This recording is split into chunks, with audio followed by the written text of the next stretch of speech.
Halo semuanya, balik lagi dengan saya teman-teman ya di Trader Adi. Seperti biasa hari ini kita akan membahas IHSG dan 6 saham ya. Dan sebelum lanjut ke pembahasan, disclaimer on dulu. Video ini bukanlah ajakan untuk membeli maupun menjual suatu saham tertentu. Ini murni adalah analisa saya pribadi ya. Jadi silahkan untuk dianalisa ulang kembali karena nanti baik keuntungan maupun kerugian itu teman-teman yang akan tanggung resikonya ya. Oke, kita mulai dari indeks ya. Indeks hari ini naik 0,37% ke level 6675. Ya, indeks seperti pembahasan kita kemarin ya, indeks berpotensi ya untuk kembali menguji level resistance all time high-nya di sekitaran 6700 sampai 6714 ya. Itu resistance all time high-nya.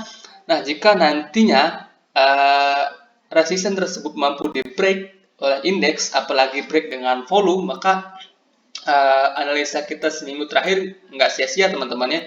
Kalau kita pernah bilang kalau indeks ini akan mulai bergerak lagi di pertengahan November. Kalau nggak salah seminggu lalu saya pernah bilang begitu. Nah, jika nanti ini mampu di break out ya, potensinya untuk indeks ke 6.800 kemudian ke 7.000 teman-teman. Nah, untuk perdagangan hari ini indeks terlihat ditarik pas closing teman-teman. Jadi ada potensi besok pagi-pagi indeks itu akan turun dulu ya. Potensi teman-teman ya, bukan berarti harus turun dulu. Ada potensi besok pagi-pagi indeks akan turun dulu kalau menurut saya karena indeks diangkatnya di akhir sesi perdagangan teman-teman. Oke, itu saja untuk indeks. So far indeks menurut saya masih cukup menarik teman-teman ya. Oke, dan saham pertama yang akan saya bahas hari ini adalah saham MCOL. Prima Andalan Mandiri. Ini pertama kali saya bahas saham ini ya. Ini bisa dibilang saham high volatil ya, volatil sekali. Ini saham juga baru IPO teman-teman. Nah, kalau kita lihat dari segi teknikal ini saham cukup menarik ya teman-teman ya. Cukup menarik kalau kita lihat segi teknikal ini cukup menarik. Kenapa? Hari ini MCOL ini kembali lagi break resistnya teman-teman. Break resistnya, breaknya dengan volume yang meningkat. Di sini kalau kita gambar pattern juga ada yang namanya pattern uh, ascending triangle ya. Di sini ada pattern ascending triangle, hari ini di breaknya dengan volume yang kembali meningkat. Jadi secara teknikal ini saham cukup menarik ya teman-teman. Tapi buat teman-teman yang baru mau entry ya, ini resikonya cukup tinggi kalau menurut saya. Kalau menurut saya resikonya cukup tinggi. Misalnya teman-teman bayar harga sekarang, kemudian teman-teman set stop lossnya di bawah 3000 itu risknya hampir sekitaran 15%an ya. Jadi risknya cukup tinggi. Jadi kalau teman-teman mau bayar harga sekarang itu risk rewardnya diatur teman-teman ya. Money management teman-teman diatur. But technical ini menarik ya. Masih ada potensi untuk naik kalau menurut saya masih ada potensi untuk up. Oke, itu saja untuk saham MCOL. Kemudian saham berikutnya adalah saham MLPL. Nah, untuk saham MLPL ini, kalau nggak salah 2 hari yang lalu udah pernah saya bahas ya. Dan hari ini ada yang request lagi untuk bahas saham ini. Kalau dilihat dari segi chart ya, pembahasan saya dengan 2 hari yang lalu masih sama. MLPL ini berpotensi untuk kembali mengalami kenaikan jangka pendek ke sekitaran area 400 sampai 410 ya. Karena di sini juga sudah terlihat ada dua bottom ya, double bottom, tapi belum terkonfirmasi teman-teman, belum terkonfirmasi. Hari ini naik 6% disertai dengan volume yang meningkat, jadi ada kemungkinan ini masih akan naik dulu ke sekitaran harga 400. Buat teman-teman yang mau bayar harga sekarang menurut saya belum menarik ya. Tunggu dia break 410. Kalau dia break 410 dengan volume yang meningkat, maka MLPL ini berpotensi untuk menguji resisten downtrend lainnya di sekitaran harga 500 ya. Tapi kalau buat teman-teman yang mau buy dari sekarang, menurut saya ini sifatnya sangat spekulatif teman-temannya, karena sekali lagi kemarin dia baru jebol MA 200 dan hari ini adalah retest MA 200-nya. Jadi masih ada potensi untuk turun di saham ini. Jadi kalau menurut saya sebaiknya wait and see dulu, tunggu dia break 410, atau kalau teman-teman mau memang yakin saham ini akan naik, teman-teman bisa buy setengah porsi dulu ya, setengah porsi dulu, kemudian stop lossnya teman-teman bisa set di 320 untuk stop lossnya. Di bawah 320 ya untuk stop lossnya, itu range-nya cukup tinggi juga ya, cukup tinggi juga. Jadi itu tergantung teman-teman masing-masing. But dari segi price volume ini sebenarnya cukup oke ya, hari ini rebound dengan volume yang meningkat. Jadi masih ada potensi dia mengalami technical rebound ke sekitaran harga 400 sampai 410. Nah, jika nantinya itu di break, maka ada potensi untuk kenaikan lanjutan di saham MLPL ini. Oke, itu saja untuk saham MLPL. Kemudian yang berikutnya ada saham BANK atau saham bank Aladin Syariah. Ini saham BANK ini sebelumnya udah pernah saya bahas ya, udah pernah saya buatkan trading plan juga. Nah, ini sudah hit target ya. Saham bank ini sudah hit target kita untuk trading jangka pendek, dan posisi sekarang ini kita bisa hapus dulu ya. Ini kita bisa hapus dulu. Nah, posisi sekarang untuk saham bank ini terlihat ini 3 candle ada ekornya teman-teman. 3 candle ada ekornya, jadi itu artinya 3 candle ini reject di area resisten teman-teman. Reject area resisten, jadi buat teman-teman yang udah buy dari bawah, yang ikut plan kita sebelumnya ya, udah bisa mulai ancang-ancang untuk set trailing stop teman-teman. Trailing stopnya di mana teman-teman bisa set di bawah 2700 ya, 2-3 tick di bawah 2700 untuk stop lossnya.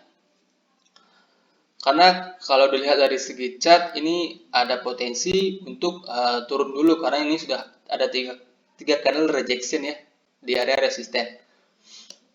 Oke, itu saja untuk saham bank ya. Kemudian untuk saham berikutnya ada saham BEX atau Bank Pembangunan Daerah Banten. Nah, untuk saham BEX ini setelah run isunya selesai ya, dia terus lanjut turun teman-teman, terus lanjut turun.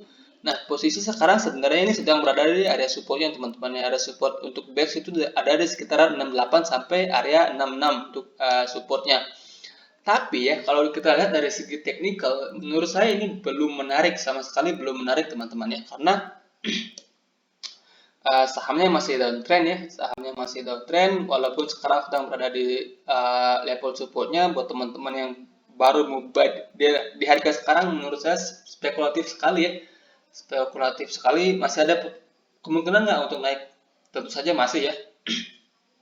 Nggak ada yang pasti di bursa saham ini teman-teman ya. Saham downtrend pun ya ada kemungkinan akan naik ya.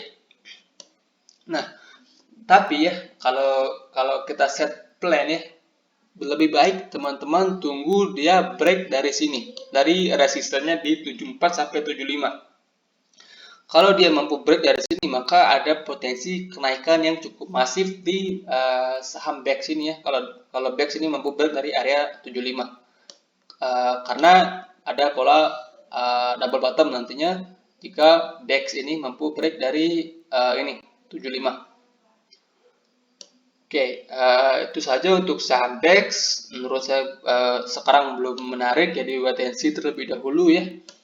Oke, dan berikutnya saham Waskita.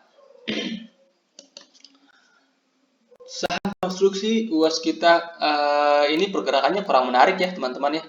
Nah, ini sebelumnya pernah kita buat set trading plan-nya teman-teman, pernah masuk watchlist kita, set trading plan, sempat profit hampir 13%-an, kemudian dibawa turun. Nah, buat teman-teman yang udah set trailing stop, harusnya cuan ya, yang ikut plan kita harusnya cuan. Nah, untuk posisi sekarang ya, menurut saya Waskita ini kurang menarik teman-teman ya, walaupun sekarang ini sedang berada di area supportnya ya. Berada di area supportnya, di sini ada support di sekitaran 800 ya, ada 800 sampai Ini ada supportnya. Ada 800 sampai 815 adalah support yang supportnya untuk waskita ya. Support psikologis sekaligus ini juga sempat beberapa kali terjadi rejection di area 800 untuk saham waskita ini. Nah, untuk posisi sekarang ya, untuk posisinya sekarang menurut saya untuk waskita ini belum menarik ya. Kita tunggu dia konsolidasi dulu ya. Kemudian konsolidasi dulu, jika nanti konsolidasinya itu sudah mampu di break lagi, maka teman-teman bisa re-entry lagi untuk saham waskita ini. Ini saham waskita yang pergerakannya paling kurang menarik ya. Kita bisa tarik downtrend di sini, kemudian dia akan konsolidasi ya. Jika nanti ini mampu di break dengan volume, maka teman-teman boleh ikutan entry atau tunggu dia break dan sisanya ini lagi di sekitaran 925. Kalau nantinya ini break lagi dengan volume, maka ada potensi untuk naik lagi. Nah, buat teman-teman yang misalnya ngumpet banget pengen antri buy di harga sekarang ya, ini sifatnya spekulatif teman-teman ya, walaupun sedang berada di area supportnya, ini sifatnya spekulatif. Jadi teman-teman kalau saya antri saham yang spekulatif buy, saya akan buy dengan setengah porsi atau bahkan hanya 30% dari porsi yang akan saya masukkan ke saham itu. Misalnya saya mau beli saham 10 juta, saya akan buy dulu 5 juta atau buy dulu 3 juta. Kalau nanti memang terkonfirmasi dia akan kembali menunjukkan kenaikan, maka saya akan averaging up bertahap. Kalau untuk strategi saya teman-teman, tapi ini kembali lagi ke strategi teman-teman masing-masing.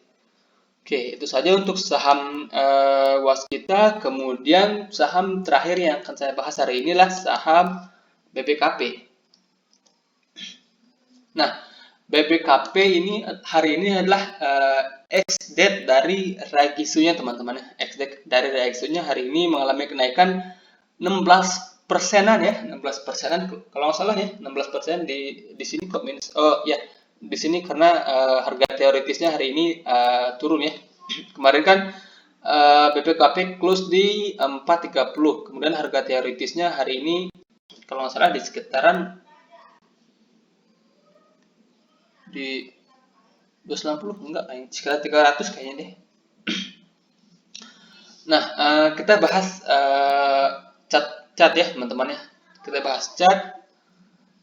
Nah, kalau menurut saya BBKP ini untuk posisi sekarang ya, posisi sekarang itu sangat beresiko teman-teman ya. Kenapa ya?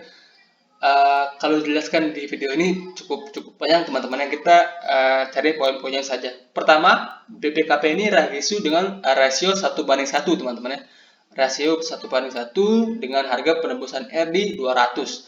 Jadi misalnya buat big fund atau big money yang sudah buy di harga sini atau di harga di candle-nya ini, di dua candle ini, di posisi sekarang dengan ditambah dengan saham R-nya, dia sudah cuan 50% lebih ya kalau nggak salah ya. Kalau itu tua saya nggak salah, dia udah cuan 50% atau sudah beggar teman-teman ya. Jadi menurut saya ini untuk jangka pendek ada potensi untuk terjadi aksi profit taking ya di saham BBKP ini.